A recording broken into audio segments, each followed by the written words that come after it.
और अभी हमारे साथ हैं भाजपा के मेयर पद के प्रत्याशी शैलेंद्र सिंह रावत। आपको हार्दिक शुभकामनाएं। जो मेयर पद के लिए आपने यहाँ पे आवेदन किया है और भाजपा ने आप पे मोहर लगाई है। जी धन्यवाद। आप अपनी जीत को किस रूप में देखते हैं? क्योंकि जैसे बाहर बातें चल रही हैं, जब हम किसी भी नुक्कड़ में जा रहे हैं या कहीं बाजार में जा रहे हैं तो आपके नाम को लेकर चर्चाएं चल रही हैं। वहीं अन्य जो पार्टी है कांग्रेस, वो भी अपनी जीत का, जो प्रचंड जीत का दावा कर रही है। तो आप अपनी जीत किस रूप में देखते हैं? कितना जीत को सुनिश्चित समझते हैं? देखिए, आम जनमानस जो है पिछले कार्यकाल को निराशाजनक मान रहा है, क्योंकि राज्य में भारतीय जनता पार्टी की सरकार थी पिछले कार्यकाल में और केंद्र में भी भारतीय जनता पार्टी की सरकार थी, लेकिन नीचे जो मेयर का पद था वो कांग्रेस के पास था। तो कहीं ना कहीं जनता की उपेक्षा हुई है। एक लाइन में तीनों पद होते तो निश्चित रूप से काम होता, और उससे जो है आम जनमानस का नुकसान हुआ। इसलिए इस बार बहुत बड़े उत्साह के साथ जो है भारतीय जनता पार्टी को आम जनमानस का जो है समर्थन है, और निश्चित रूप से ये मेयर की सीट 100% जो है भारतीय जनता पार्टी पर जीत का परचम लहराएगी।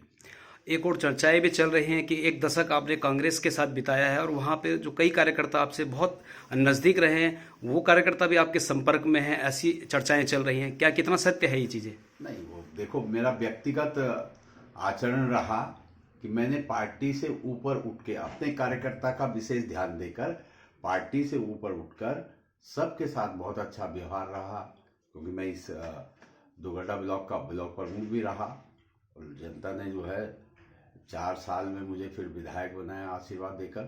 तो ये बड़ा मेरा अनुभव वाला कार्यकाल रहा।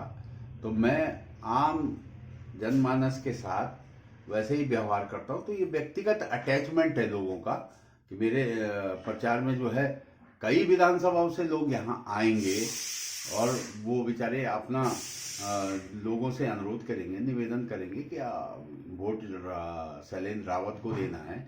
ऐसा माहौल में दिखाई दे रहा है। तो इसलिए लोग कह रहे होंगे कि अन्य दलों के लोग भी इनको समर्थन कर रहे हैं। बहुत बड़ी संख्या है कांग्रेस के लोगों की जो मुझे व्यक्तिगत रूप से समर्थन दे रहे हैं। इसलिए भारतीय जनता पार्टी को जीत का परचम 100% लहराने जा रही है।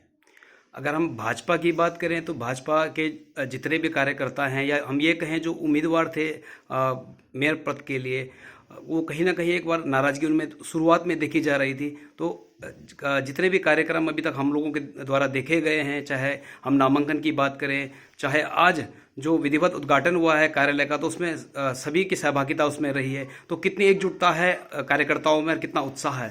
पार्टी का एक निर्णय होता है, और जब पार्टी का निर्णय हो जाता है तो सब लोग, हम संगठन के लोग हैं, भारतीय जनता पार्टी के लोग हैं, तो सब लोग एकजुटता के साथ लगते हैं। और इस ऐसा माहौल आप लोगों के माध्यम से भी देखा होगा आपने, पत्रकार जितने भी देख रहे हैं कि सब लोग एक मंच में हैं, जितने प्रत्याशी। और पहले भी हमारा सौहार्दपूर्ण जो वातावरण बना हुआ था कि जिसको भी टिकट मिलेगा हम सब लोग उसके लिए लगेंगे। ऐसा हमारा आपस में भी चर्चा परिचर्चा के अंतर्गत रहता था। आप लोगों के द्वारा एक दावा भी किया जा रहा है कि ये प्रचंड जीत होगी और बड़े मार्जिन के साथ होगी। वो अंतर क्या रहने वाला है? और साथ साथ में जब हम बात करते हैं पार्षदों की, तो पार्षदों में भी भारी जीत का अंतर रहने वाला है। ऐसा आप लोगों के द्वारा, हम ये कहें कि भाजपा के द्वारा जो है दावा किया जा रहा है, ये कितना, आप इस पर क्या कथन कहना चाहेंगे? जनता से जाकर जनता के बीच में यही निवेदन कर रहे हैं कि हमको पार्षद की आवश्यकता भी है। मेयर को एक बोर्ड होता है, उसमें पार्षद की भी संख्या काउंट होती है। कोई भी विकास का काम करने अगर जाते हैं हम, तो उसमें पार्षदों के द्वारा जो है वो प्रस्ताव, विकास की योजनाओं को अमली जामा पहनाया जाता है। इसलिए पार्षद भी अच्छे संख्या में जीत रहे हैं, और हमको भी जनता बहुत लंबे जो वोटों का अंतर रहेगा, बहुत बड़ा अंतर रहेगा, पर बहुत बड़े अंतर से ये सीट भारतीय जनता पार्टी जीतने जा रही है। हम लगातार बने रहेंगे और मिलते रहेंगे जैसे जैसे चुनाव आगे बढ़ता रहेगा। तब तक के लिए आपको हार्दिक हार्दिक शुभकामनाएं। धन्यवाद।